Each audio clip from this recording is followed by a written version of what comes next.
நண்பர் ஒருத்தர்கிட்ட பேசிக்கிட்டு இருந்தேன். அவரு சொன்னாரு, "நான் வாங்குன ஸ்டாக்கு டபுள் ஆயிருச்சு" அப்டின்னாரு. "அப்படியா எவ்வளோப்பா ப்ராஃபிட்டு?" அப்படின்னு கேட்டேன். "ரூ. 5000 அப்படின்னாரு. நான் சொன்னேன், நான் ஒரு ஸ்டாக் ஒண்ணு வாங்குனேன். 20% ரிட்டர்ன்ஸ் குடுத்திருக்கு. என்னோட ப்ராஃபிட் ரூ. 50,000 அப்டின்னேன். இது இது யோசிக்கும்போது ரொம்ப தமாஷா இருக்கும். ஜனங்க எல்லாரும் என்ன நெனைக்கிறாங்கன்னா, ஒரு ரேண்டமா அப்படி ஒரு 20, 30 ஸ்டாக் வாங்கிட்டோம் அப்படின்னு சொன்னா, அது ஆட்டோமேட்டிக்கா ஏறும். சிலது ஏறும், சிலது இறங்கும். அப்படியே ஒரு நல்ல ரிட்டர்ன்ஸ் நமக்கு கிடைக்கும் அப்படின்னு நெனைக்கிறாங்க. ஆனா ரொம்ப முக்கியமான ஒரு பாயிண்ட் நான் இன்னைக்கு சொல்லப் போறேன். ஏன்னா, அ நம்மகிட்ட வர கிளையண்ட்ஸு, நண்பர்களுடைய போர்ட்ஃபோலியோ எடுத்து பார்க்கும்பொழுது, ரொம்ப ரேண்டம் அ இன்வெஸ்டிங் நான் நெறைய பார்க்குறேன். இந்த ரேண்டம் இன்வெஸ்டிங் வந்து ஒரு 20 இயர்ஸ்க்குள்ள முன்னாடி, இல்ல 30 இயர்ஸ்க்கு முன்னாடி இது சூப்பரா சக்சஸ்ஃபுல்லா இருக்கும். ஏன் அப்படின்னா, அப்போ மார்க்கெட் ரொம்ப சின்னது. இன்வெஸ்ட் பண்ற கம்யூனிட்டியே ரொம்ப சின்னது. வேல்யூவேஷன் ரொம்ப கம்மியா கிடைச்சது. என்னோட நண்பர் ஒருத்தர் பார்த்தீங்கன்னா, ஒரு ரூ. 5,000க்கு வாங்கியிருப்பாங்கங்க. சியூபி, ஐசிஐசிஐ, கோவை மெடிக்கல் இந்த மாரி ஒரு ரூ. 5,000க்கு வாங்கியிருந்தாங்க. இப்போ சமீபத்தில ஒரு 3, 4 இயர்ஸ்க்கு முன்னாடி அத டிமேட் பண்ண போகும்போது தான் தெரிஞ்சது. அது கிட்டத்தட்ட 60,00,000 ஆயிருந்திருக்கு. ஸோ அவங்களுடைய தாத்தா அத வாங்கியிருக்காங்க. ஆ ஸோ நண்பரோட அப்பா, ஆ அவங்களோட அம்மா, இந்த 2 பசங்க. ஸோ இவங்க 4 பேருக்கும் ஸ்ப்ளிட் பண்ணி 15 லேக்ஸா அத எடுத்துக்கிட்டாங்க. சரிங்களா? இந்த நம்ம நண்பர் என்ன பண்ணாருன்னா, அந்த 15 லேக்ஸ் இருக்கு பார்த்தீங்களா? மொத்தமா ட்ரேட் பண்ணி 0 பண்ணிட்டாரு. இது லாஸ் ஆஃப் 15 லேக்ஸ் கிடையாது. நான் சொன்னது கிட்டத்தட்ட 30 இயர்ஸ் ஆஃப் அந்த காம்பவுண்டிங் ஒரே நாள் காலி. ஸோ இது மாரி தான். ஸோ ஜனங்க என்ன நெனைக்கிறாங்கன்னா, அந்த காலத்துல ஒரு விப்ரோ வாங்கியிருப்பாங்க, இன்ஃபோசிஸ் வாங்கியிருந்தாங்க அப்படின்னா, ரூ. 10,000 வாங்கியிருந்தாங்கன்னா, இன்னைக்கு 2,00,00,000, 3,00,00,000. நிஜம்தாங்க. ஆனா, how many people hold it? இ ஏன் ஏன் வந்து ஹோல்ட் பண்ண முடியறதில்ல? அப்படிங்கிறதுக்கான ரொம்ப முக்கியமான ஒரு காரணம் போர்ட்ஃபோலியோ சைசிங். போர்ட்ஃபோலியோ சைசிங் தெரியல அப்படின்னு சொன்னா, கண்டிப்பா ஸ்டாக் இன்வெஸ்டிங் பண்ணவே பண்ணாதீங்க. இந்த போர்ட்ஃபோலியோ சைசிங் யாருமே பண்றது கிடையாது. Almost 99% of investors portfolio sizing பண்றதில்ல. நான் இத கண்கூடா நான் பார்த்துக்கிட்டே இருக்கேன். ஒரு எக்ஸாம்பிள் சொல்றேன். உங்களுக்கு நீங்க ஒரு ரூ. 50,000 சம்பளம் வாங்குறீங்க.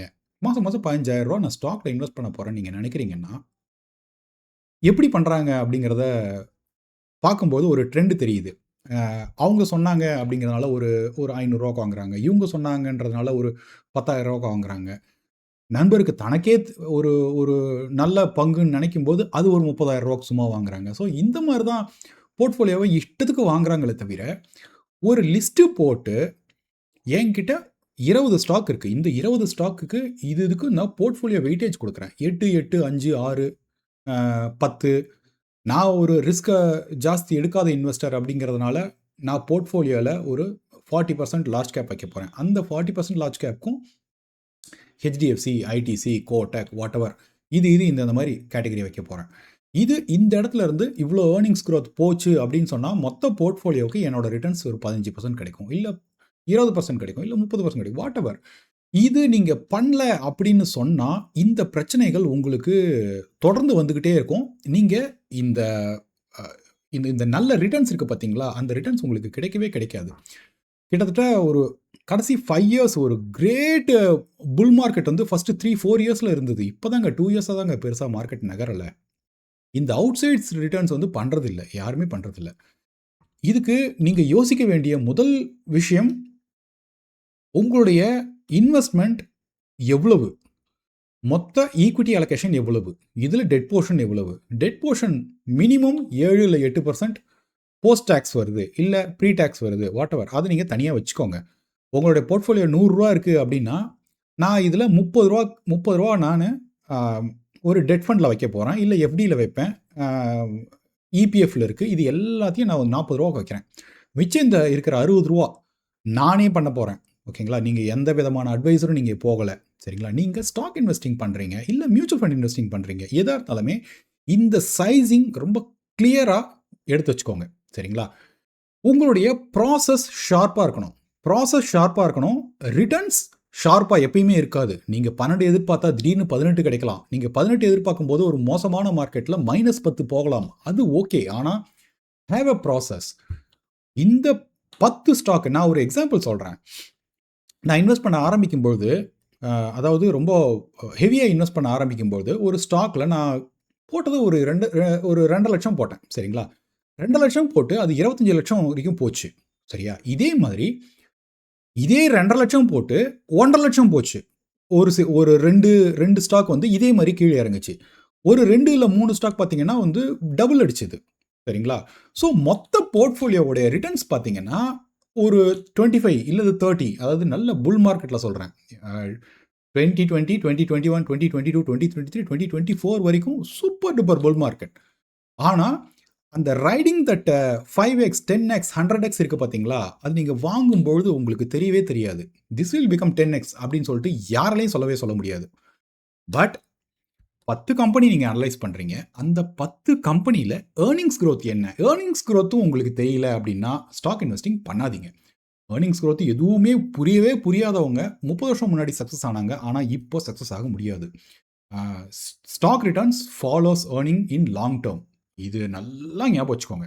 நிஃப்டி 50 இந்த இடத்துல இருந்து இந்த இடத்துல நகருதுன்னா, ஏர்னிங்ஸ் இல்லாம உள்ளார வராது. எஃப்ஐஐ ஏன் உள்ளார வர மாட்டேங்கிறான்? ஏர்னிங்ஸ் இல்ல. ஏர்னிங்ஸ் ரொம்ப டல்லா இருக்குங்கிறதுனால உள்ளார வர்றதில்ல. ஏர்னிங்ஸ் 12% வருது, 15% வருதுன்னா, எஃப்ஐஐ கண்டிப்பா உள்ளார வருவான். ஸோ, உங்களுடைய இந்த 20 ஸ்டாக் போர்ட்ஃபோலியோ நீங்க என்ன பண்றீங்கன்னா, ஒரு ஃபோக்கஸ்ட் ஃபண்ட் எடுங்க. ஃபோக்கஸ் ஃபண்ட் பார்த்தீங்கன்னா 30 ஸ்டாக் தான் இருக்கும். நீங்க பார்க்கறதுக்கு ரொம்ப ஈஸியா இருக்கும். ஒரு HDFC focus fund, ICICI focus fund, Franklin focus fund எது வேணாலும் எடுத்துக்கோங்க. எடுத்துட்டு அவங்க போர்ட்ஃபோலியோவை எவ்வளோ அழகா சைஸ் பண்றாங்க அப்படின்னு பாருங்க. ஒரு நல்ல ஃபண்ட் மேனேஜர் அப்படின்னு சொன்னா அழகா சைஸ் பண்ணுவாங்க. இந்த சைசிங்லயும் ஒரு ஏஎம்சி, ஒரு ஃபண்ட் மேனேஜர் ஒரு மாதிரி பண்ணுவாங்க. இது உங்களுடைய ஸ்டைல். உங்களுக்கு என்ன பிடிக்குதோ அந்த மாரி நீங்க பண்ணலாம். ஒரு ஃபண்ட் மேனேஜர அப்படியே அப்பட்டமா காப்பி அடிச்சும் சிலர் பண்றாங்க. அது ரைட்டு, ராங்கு அப்படிங்கிறது எனக்கு எனக்கு வந்து அதுக்கும் எனக்கு வந்து பெரிய ஒப்பீனியன் எனக்கு இல்ல. ஏன்னா ஃபண்ட் மேனேஜர் ஒரு மியூச்சுவல் ஃபண்ட்ல அவங்க மாத்தி மாத்தி விக்கிறாங்க, வாங்குறாங்க அப்படின்னு சொன்னா, டாக்ஸேஷன் வந்து அவங்க சைடு எடுத்துக்குவாங்க. நீங்க விக்கிறீங்க, வாங்குறீங்க அப்படின்னு சொன்னா எல்டிசிஜியோ, எஸ்டிசிஜியோ உங்க தலையில விழுது. ஸோ திரும்ப வர்றேன். இந்த ஃபோக்கஸ் ஃபண்ட்ல 30 ஃபண்ட் இருக்கு இல்லையா? டாப் 5 ஃபண்டு 5 ஸ்டாக் பாருங்க. 10 ஸ்டாக் பாருங்க. அந்த டாப் 10 ஸ்டாக் இருக்கு பார்த்தீங்களா? With respect to portfolio sizing. அதுதான் உங்களுக்கு ரிட்டர்ன்ஸ். அந்த ஆல்ஃபாவ தூக்கிட்டு வந்து உங்களுக்கு குடுக்குற விஷயம். அந்த முதல்ல இருக்கிற 10 ஸ்டாக்ல Zomato எவ்வளோ வைக்கிறீங்க? அப்படிங்கிறது விஷயம் இருக்கு. Zomatoவ ஹை சைஸ்டா வைக்கிறீங்க அப்படின்னா, நீங்க ஒரு பெட் எடுக்கிறீங்க. இது ரூ. 40லேருந்து ரூ. 80 போகும்னு சொல்லிட்டு நீங்க நினைக்கிறீங்க. அது ரூ. 40லேருந்து ரூ. 20 போச்சுன்னா, 10% நீங்க சைஸ் எடுத்தீங்கன்னா, நீங்க அடி வாங்குவீங்க. சரிங்களா? ஸோ இந்த மாரி தான் போர்ட்ஃபோலியோ இருக்கணுமே தவிர, ரேண்டமா அ இஷ்டத்துக்கு வாங்கவே கூடாது. நண்பர்கள் வந்து இந்த மாரி பண்ணும்பொழுது, நான் உங்ககிட்ட சொல்றது என்னன்னா, உங்களுடைய டிமேட் அக்கவுண்ட் நீங்க ஐசிஐசிஐ செக்யூரிட்டீஸ்லயோ இல்ல Zerodhaலயோ வைக்கிறீங்க இல்லையா? டவுன்லோட் பண்ணுங்க. அதில ரிப்போர்ட்ஸ்ன்னு ஆப்ஷன் இருக்கும். டவுன்லோட் பண்ணுங்க. கடைசியா ஆ 1 வருஷத்துல எவ்வளோ ஸ்டாக்ஸ் வாங்கி அதான் நம்பர் ஆஃப் ஸ்டாக்ஸ் பாருங்க. நம்பர் ஆஃப் ஸ்டாக்ஸே கிட்டத்தட்ட 70, 80 ஸ்டாக் வாங்கி வைக்கிறாங்க. நெறைய பேர் வாங்குறாங்க. அது என்னங்க எப்படி நம்மளால ஃபாலோ பண்ண முடியும்? என்ன பொறுத்தவரைக்கும் ஒரு நார்மல் இன்வெஸ்டர் அதாவது நெறைய ஒரு நாள் நீங்க 4 மணி நேரம், 5 மணி நேரம் ஸ்பெண்ட் பண்றீங்க. ஒரு ஃபியூ ஹவர்ஸ் ஸ்பெண்ட் பண்றீங்க. சரிங்களா? அந்த மாரி ரொம்ப இன்ட்ரெஸ்ட் இருக்கிற ஆட்கள் 10, 15 நீங்க ட்ராக் பண்ண முடியுமா? அதுவே ரொம்ப ரொம்ப டஃப்பான விஷயம். ஸ்டாக் இன்வெஸ்டிங் வந்து டைரக்ட் ஸ்டாக் இன்வெஸ்டிங் நான் அகைன்ஸ்ட் கிடையாது. நானும் டைரக்ட் ஸ்டாக் இன்வெஸ்டிங் நெறைய பண்ணியிருக்கேன். பண்ணிட்டும் இருக்கேன். ஆனா, அந்த பிரிசிஷன் இருக்கு பார்த்தீங்களா? அந்த பிரிசிஷன் உங்களால கொண்டு வர முடியுமா? நீங்க பிரிசிஷனோட நீங்க பண்ணீங்கன்னா தான், மார்க்கெட் உங்களுக்கு நல்ல ரிட்டர்ன்ஸ் குடுக்கும். நான் கொஞ்ச நாள் முன்னாடி ஒரு ட்விட்டர்ல ஒரு ஒரு எக்ஸலன்ட்டான இது பார்த்தேன். கடைசி 5 வருஷமா கோட்டக் 0 ரிட்டர்ன்ஸ். கடைசி 4 வருஷமா HDFC 0 ரிட்டர்ன்ஸ். ஐசிஐசிஐ கிட்டத்தட்ட 3 வருஷமா பெருசா நகரல. இந்த மாரி ஒரு பெரிய லிஸ்ட் பார்த்தேன். செமையான list. Companies super duper company இருந்தாலும் பரவால்ல. ஆனாலும் நீங்க எந்த இடத்துல வாங்குறீங்க அப்படிங்கிறத பொறுத்து இருக்கு. ஒரு ஒரு பெரிய ஒரு ஒரு அ லார்ஜ் கேப்ல இருக்கிற ஒரு ஸ்டாக் நீங்க வாங்குறீங்கன்னா, 12 டூ 15% ரிட்டர்ன்ஸ் குடுக்கும். ஆனா, அந்த 12% வாங்குறதுக்கும் நீங்க கரெக்ட்டான டைம்ல வாங்கணும். நெறைய பேர் என்ன நெனைக்கிறாங்கன்னா, ஒரு லார்ஜ் கேப் ஃபண்ட் வாங்குறேன் அப்படின்னு சொன்னா, அதுல 12% கிடைக்கும். நிஃப்டியோட ரிட்டர்ன்ஸு. ஸ்மால் கேப் வாங்குனேன்னா 18லருந்து 20% கிடைக்கும். மிட் கேப் வாங்குனோம்னா நடுவுல ஒரு 16, 17% கிடைக்கும் அப்படின்னு நெனைக்கிறாங்க. தயவுசெய்து அப்படி யோசிக்கவே யோசிக்காதீங்க. லார்ஜ் கேப் ஸ்டாக்கோ இல்ல லார்ஜ் கேப் ஃபண்டாவோ இருந்தாலும் கூட, எந்த இடத்துல வாங்குறீங்க அப்படிங்கிறத பொறுத்து தான் உங்களுடைய ரிட்டர்ன்ஸ் கிடைக்கும். சரிங்களா? ஸ்மால் கேப்பும் ஸ்மால் கேப்பும் அதோட பேட் ஃபேஸ்ல வாங்குனீங்கன்னா, 6 வருஷத்துக்கு 0 ரிட்டர்ன்ஸ் கண்டிப்பா இருக்கும். மார்க்கெட்ட மார்க்கெட் நார்மலா நிஃப்டி 50 4 வருஷம் நகரல அப்படின்னு சொன்னா, ஸ்மால் கேப் மொத்தமா 8 வருஷம் நகராம இருக்கும். நீங்க 2007, 8 அதிலிருந்து 2013 வரைக்கும் பாருங்க. நிஃப்டி 50 நகரவே நகரல. ஸோ செலக்டிவா சில சமயம் வாங்குற மாரியான ஆப்பர்ச்சுனிட்டீஸ் உங்களுக்கு கிடைக்கும். அந்த மாரி டைம்ல நீங்க மியூச்சுவல் ஃபண்ட் கொஞ்சம் வச்சுக்கிட்டு ஸ்டாக் இன்வெஸ்டிங் நீங்க தாராளமா பண்ணலாம். ஸோ இந்த போர்ட்ஃபோலியோ சைசிங்கோட இதோட சிக்னிஃபிகன்ஸ் உங்களுக்கு தெரியல அப்படின்னு சொன்னா, ரொம்ப ரொம்ப ரொம்ப tough for you to gain anything from மார்க்கெட்டுங்க. உங்களுக்கு இது புரியுதா அப்படிங்கிறத நீங்க கமெண்ட் செக்ஷன்ல கண்டிப்பா போடுங்க. ஏன்னா இது ரொம்ப ஒரு நீஷான ஒரு ஸ்கில். இந்த ஸ்கில்லை நீங்க வளர்த்துக்கோங்க, மெதுவாக வளர்த்துக்கோங்க. நான் கொஞ்ச நாள் மியூச்சுவல் ஃபண்டில் போடுறேன், ஒரு 2 வருஷம் தான் நான் மியூச்சுவல் ஃபண்ட் போடுறேன், 2 வருஷம் நான் மார்க்கெட்டை பற்றி கற்றுக்க போகிறேன் அப்படின்னு சொன்னால், முதல் விஷயம் இந்த சைசிங். ஒரு ஹெச்டிஎஃப்சி நான் இருக்கிறதுலே பெஸ்ட் ஆஃப் பெஸ்ட் ஸ்டாக்ஸ் வாங்க போகிறேன் அப்படின்னு சொல்லிட்டு ஹெச்டிஎஃப்சி, கோட்டக், ஹெச்யூஎல், அப்புறம் வேற என்ன, டாடா மோட்டார்ஸ், இந்த மாதிரி நீங்கள் ஒரு 10 ஸ்டாக் வாங்கியிருந்தாலும் 5 வருஷத்தில் மார்க்கெட் 0 ரிட்டர்ன்ஸ் உங்களுக்கு கொடுக்கறதுக்கான வாய்ப்புகள் கண்டிப்பாக இருக்குது. உங்களுக்கு இந்த பிஎம்எஸ் உங்களுக்கு தெரியும் இல்லையா, சௌரவ் முகர்ஜி பற்றி நான் ஃபேஸ்புக்கில் என்னோட பேஜில் நான் நிறைய போட்டிருக்கேன். பை அட் எனி ப்ரைஸ் அப்படிங்கிற கான்செப்ட் எல்லாமே அற்புதமான ப்ளூ சிப்ஸ். ஏஷியன் பெயிண்ட்ஸ் மாதிரியான ப்ளூ சிப் உங்களுக்கு வந்து இந்தியாவில் கிடையவே கிடையாது. நல்ல கம்பெனி. ஆனால் அதோட வேல்யூவேஷன் அப்படிங்கிற ஒரு விஷயம் இருக்குது. அந்த வேல்யூவேஷனில் நீங்கள் போய் வாங்குறீங்க அப்படின்னு சொன்னால் தான் அதுலேருந்து உங்களுக்கு 12-15% கிடைக்கும். ஒரு 5 இயர்ஸ் முன்னாடி 2019 பார்த்தீங்கன்னா எல்லாருமே அந்த ஃபண்ட் மேனேஜர் சொன்னது, Asian Paints, HDFC, Kotak, by all these, HUL, by all these, year on year உங்களுக்கு கண்டிப்பாக 20% கிடைக்கும். இயர் ஆன் இயர் 20% கிடைக்குமா? இல்லை, ஒரு 3 வருஷம் நீங்கள் தொடர்ந்து பார்த்தீங்கன்னா 20% உங்களுக்கு ரிட்டர்ன்ஸ் கிடைக்கும் அப்படிங்கிற எல்லாமே 0. 5 வருஷம் சூப்பர் டூப்பர் புல் மார்க்கெட்டை இந்த பை அட் எனி ப்ரைஸ் ஆளுங்க காலி பண்ணிட்டாங்க. ஸோ உங்களுக்கு முக்கியமான ஒரு ஒரு ஒரு 2 இல்லை 3 ரூல்ஸ், செக்லிஸ்ட் வைங்க. செக்லிஸ்ட்டை பற்றி நான் நிறைய சொல்லியிருக்கேன். இந்த 10 செக்ஸ் நான் வந்து வைக்க போகிறேன். ஏர்னிங்ஸ் க்ரோத் எனக்கு மினிமம் 12 to 15 கிடைக்கணும், சரிங்களா? ஒரு லார்ஜ் கேப்னா எனக்கு 12% எனக்கு வந்து ஏர்னிங்ஸ் க்ரோத் அவன் காட்டுவானா, பொட்டன்ஷியல் இருக்கா அப்படிங்கிறது முதல் பாயிண்ட். அந்த ஏர்னிங்ஸ் காட்ட முடியாது இவங்களால அப்படின்னு சொன்னால், வை ஷுட் யூ பை? 2வது பாயிண்ட், இவன் வந்து யோக்கியமான கம்பெனியா, சொல்கிறத ஏமாத்துறானா? 2005, 2010 இந்த மாதிரி பழைய ஹிஸ்ட்ரி நீங்கள் எடுத்து பார்த்தீங்கன்னாலும் ஒரு கம்பெனியோடைய அழகு உங்களுக்கு தெரியும். குவாலிட்டேட்டிவ் அனாலிசிஸ், குவான்டிடேட்டிவ் அனாலிசிஸ் 2 விஷயத்த சொல்லுவாங்க.